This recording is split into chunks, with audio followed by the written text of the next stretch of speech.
McCauley, and you're watching accesstv.org.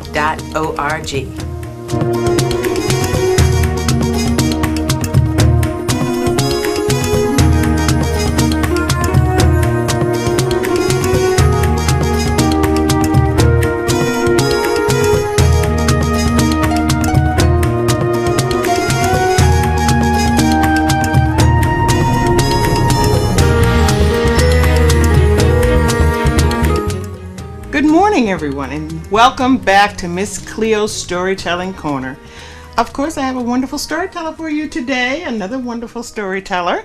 And we have with us today Ellie Toy, and she is a person that I have known for many, many years, not seeing each other for a long time, but we're going to interview her and learn a little bit about her, and she's going to tell you a story. And then we'll go to a break, and then we'll come back and tell another story. So right now, I want to introduce you to Ellie Toy, a master storyteller. Oh my goodness! Thank you. I know that's I'm not sure I've ever been called that before. Some storytellers call themselves master storytellers. I've never called myself a master. I haven't either. So, well, it's very nice to see you again. It's good to see you. It was exciting that you were going to be on the show because if you probably don't remember this, but years ago when I was at the Storytelling Festival in New London, and I was very, very nervous about telling stories to storytellers. I said, "Oh my God, I can't ever do that." You know, and you invited me to Heather and Jan. Yes. Mm-hmm. Heather and Jan, and I went, and still going on too. I told a story, and so that's what I remember you kind of making me feel relaxed in the midst of other storytellers. So, well, good. I'm so glad. I never thanked you for that, so thank you right now. Well, that's a tough audience. When I've been on that stage, you think of all those storytellers down there, and they all know so much. That's a scary audience. Yeah. Yes, and especially ones that you think are just wonderful.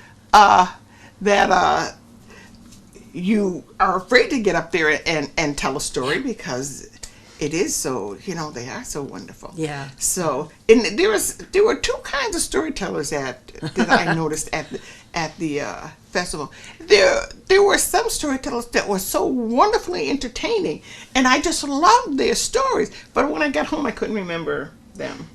And then there's those other storytellers that tell stories that are, I don't know why they're so different. You enjoy them, but you never forget them. Never. And so I don't know what causes that to enjoy yourself so much, but yet not. You remember the person, but you can't remember what story they told. I think there's a real difference. Some storytellers, they don't think of it as a performance. They think of storytelling as, I know this wonderful thing and I want to share it with you. Yes. And so it's a very personal thing. And I think those are the stories you remember. Those. Mm-hmm. I think was it Jay O'Connor?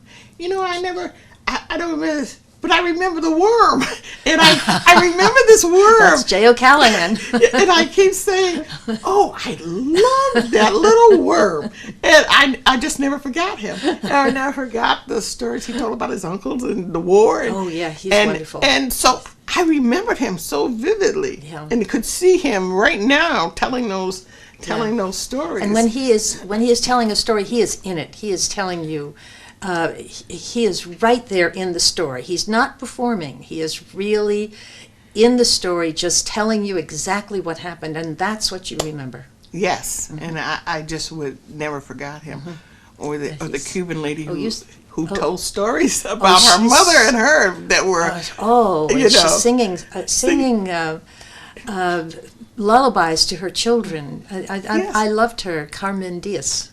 Oh yes, I never forgot her either. I thought, and just when I think of her and I think of her mother, even though I can't repeat the story, I still laugh.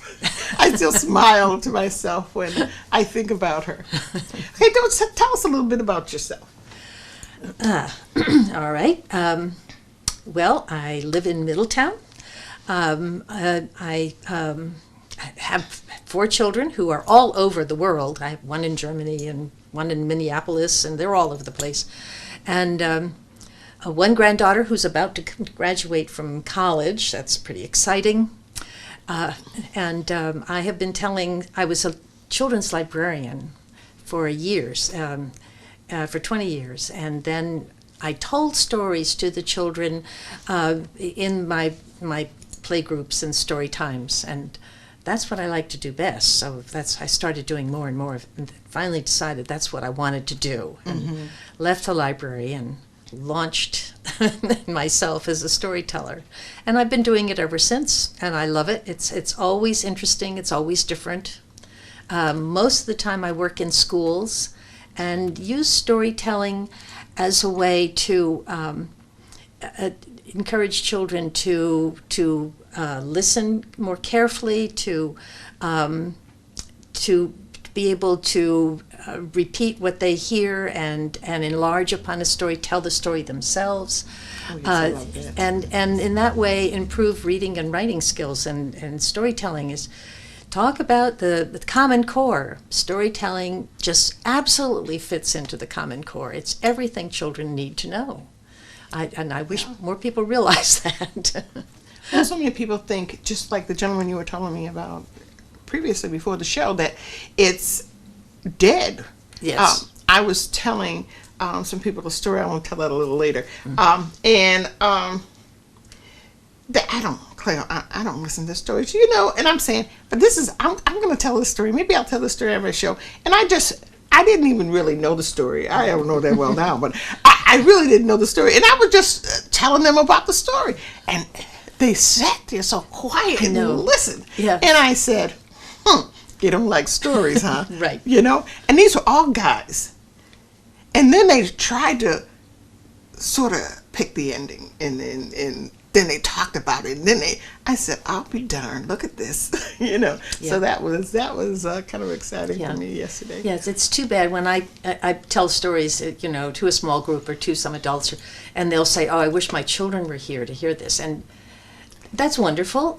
I wish their children were there too, but people don't realize that storytelling is for everyone. Everyone, that's absolutely true. It's for adults too. It's how we share our lives. I mean, everything we do is a story. And I tell children in the classroom, I say, when you go home, if something happens at school, what's the first thing you do? You say, guess what happened at school? And you tell the story of that. So we do live our lives as storytellers. Yes, but most people don't see that. No. And that really is unfortunate. It is. It really And is. it's also wonderful. It improves vocabulary for children to hear stories and to tell stories, and helps them when they get to one of those horrible tests and they have to write about. They're given a prompt and they have to write about it. They can do that because they have these stories in their minds. They know what a story is. Yes. Well, and absolutely learn you how to spell, because Jiminy Cricket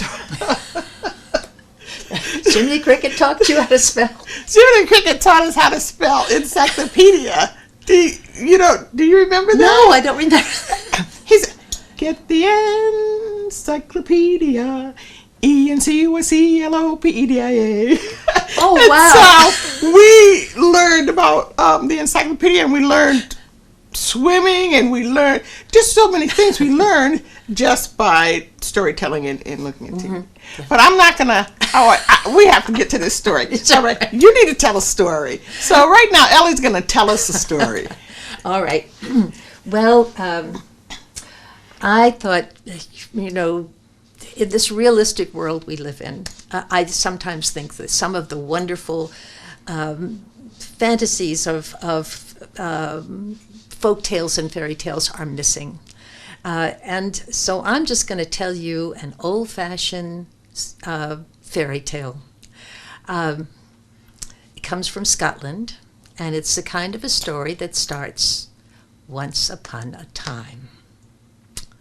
There was a woman who was the finest baker in all of Scotland. Her wheaten cakes were the finest that anyone knew, and so everyone wanted them. And it's a good thing that she was a fine baker, and because she sold everything that she did. But she was a clever woman and a kind woman. And if someone couldn't afford to pay, well, she gave them the cake as a gift from herself and her husband. But if they could, well, that was fine too.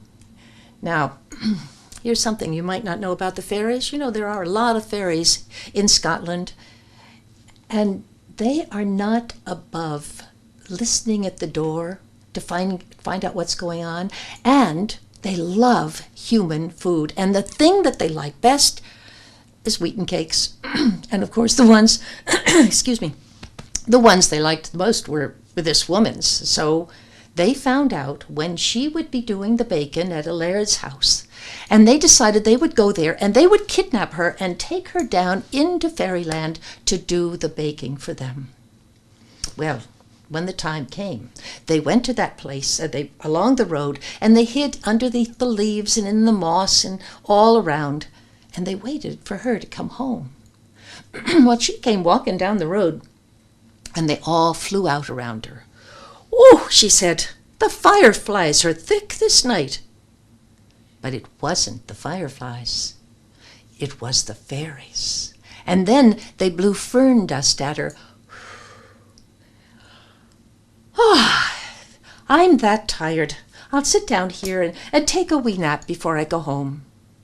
And she sat down on that little place, and she fell asleep. And when she did, you see, it was a fairy mound, and she was in their power. When she woke up, she was in fairyland. But being the clever woman that she was, she knew right away. "Oh, will you look at that? Here I am in fairyland, but what did you bring me here for?" Well, the king of the fairies stepped right up, and he said, "We want you to do the bacon for us, to stay down here and bake." "Oh, you poor wee things, don't you have someone who can do that for you?" "Of course I'll stay here and do the baking for you." Well, the truth of the matter is, she had no intention of staying there. I mean, she had a husband and a babe at home. But she didn't tell them. She said, "Well, now, let me see. I'll be needing some things. My big mixing bowl and the small mixing bowl and the big pan that I like so much, and some wooden spoons, maybe 4 wooden spoons, and then there's the flour and the sugar and the salt and the butter and the eggs and the milk." And she went on saying all the things that she needed, and all the while she was saying them, the fairies were flying out and coming back and flying out and coming back, until by the time she had everything she needed, they were sitting on the floor, fanning themselves with their wings. They were that tired. "Well," she said, "I'll get started."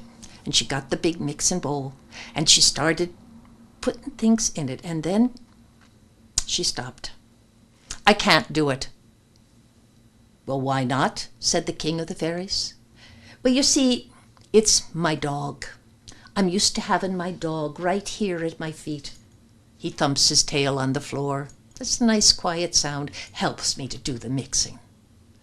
"Get the dog," said the king of the fairies, and some of the fairies flew out and came back with the dog.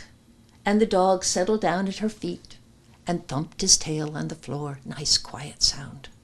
And she started mixing up the batter. But then she stopped. No, I can't do it." "Well, why not?" said the king of the fairies. "You see, it's my cat. I'm used to having my cat right here. He curls up right next to me, and he purrs. Oh, it's a lovely sound, and it helps me to do the mixing."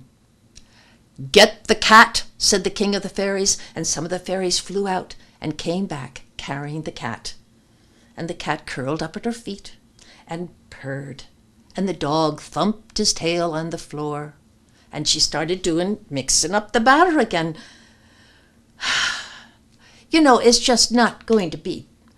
"What is wrong?" said the king of the fairies. He was getting a bit annoyed now. "Well, you see, it's my baby.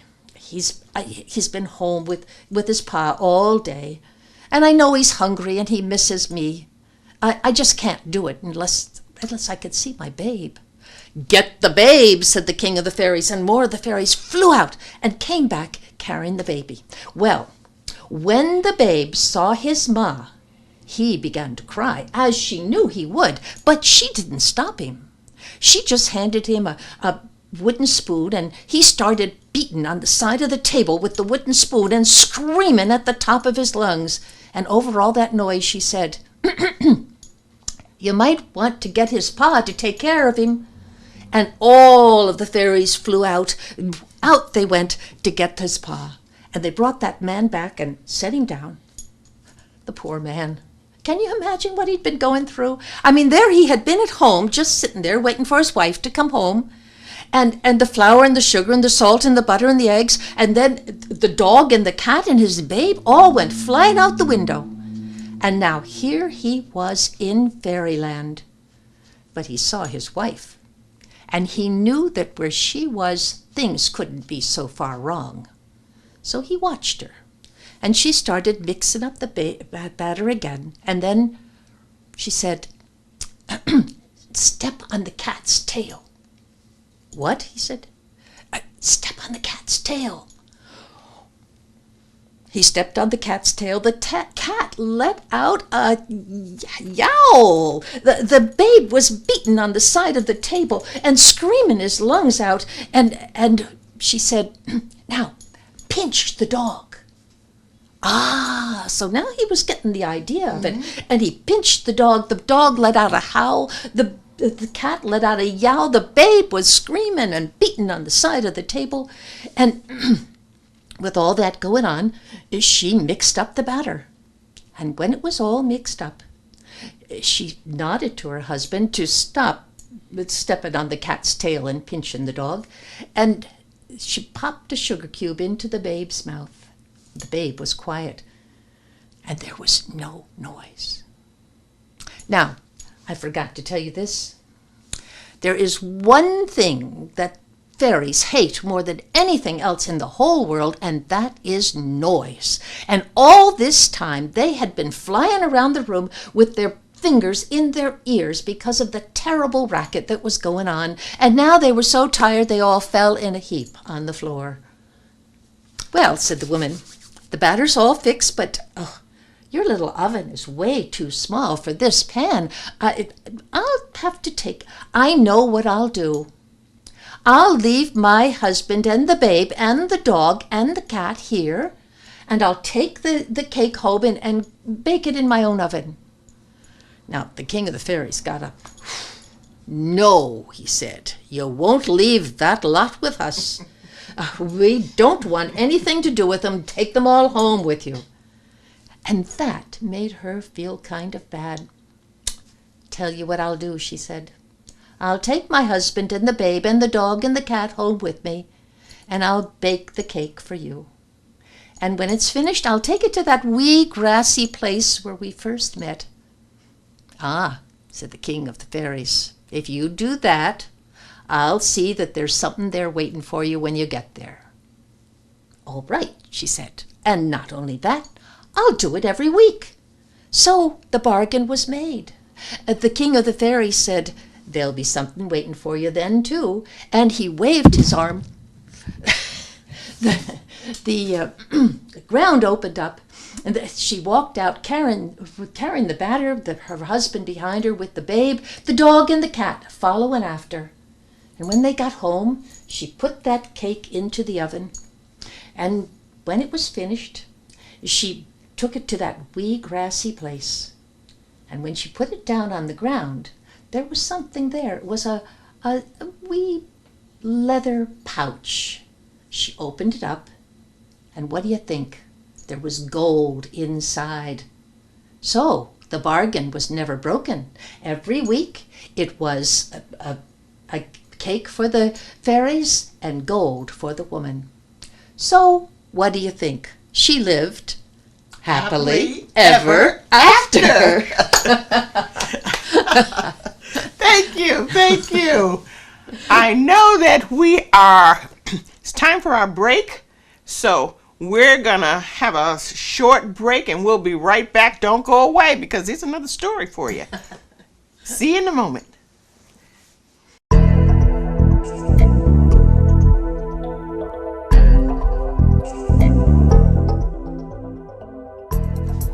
Hi, and and welcome to AccessTV.org. I'm your host from Shaping the Next Generation, Naima Jackson. Welcome to AccessTV.org. We're your hosts, Naima Jackson. And I'm Elijah Williams. Thank you for tuning in to Shaping the Next Generation. Today's special guest is Ms. Vicki Gallen-Clark. Ms. Vicki will stop by on the show to talk about her role in the Blue Hills Civic. Now, if you haven't heard about Blue Hills Civic Association, you should definitely look into it. It's located on Asylum. Now, if you don't know anything about Blue Hills, you should know that Blue Hills Civic Association, they will definitely help you get a step forward in your future. They'll help you figure out what you want to be in the future, because they definitely helped me. I figured out what I want my career to be, I figured out what college I want to go to, and I figured out what I want to major in. Blue Hills helped me because they helped me learn how to write a resume, a cover letter. They prepared me for an interview to get a job. Blue Hills Civic Association is definitely the perfect program for our youth today. Now, thank you for joining us on AccessTV.org. I like AccessTV.org because they offer us highlights on our local community that you don't get from Channel 3 or Fox News. They also gave us highlights from sports like track and field. So thank you so much for joining us. And all the youth out there, you should definitely join us at Access TV and definitely check out Blue Hills Civic Association, because it will help you, it will motivate you to get out there, look into our programs, and it will help you shape your future.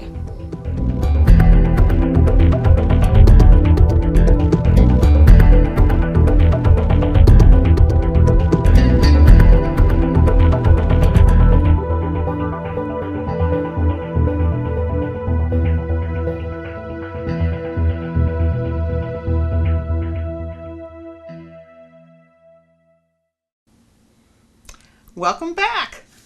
I'm glad you joined us again. We have another story for you, and then we're going to talk to Ellie again.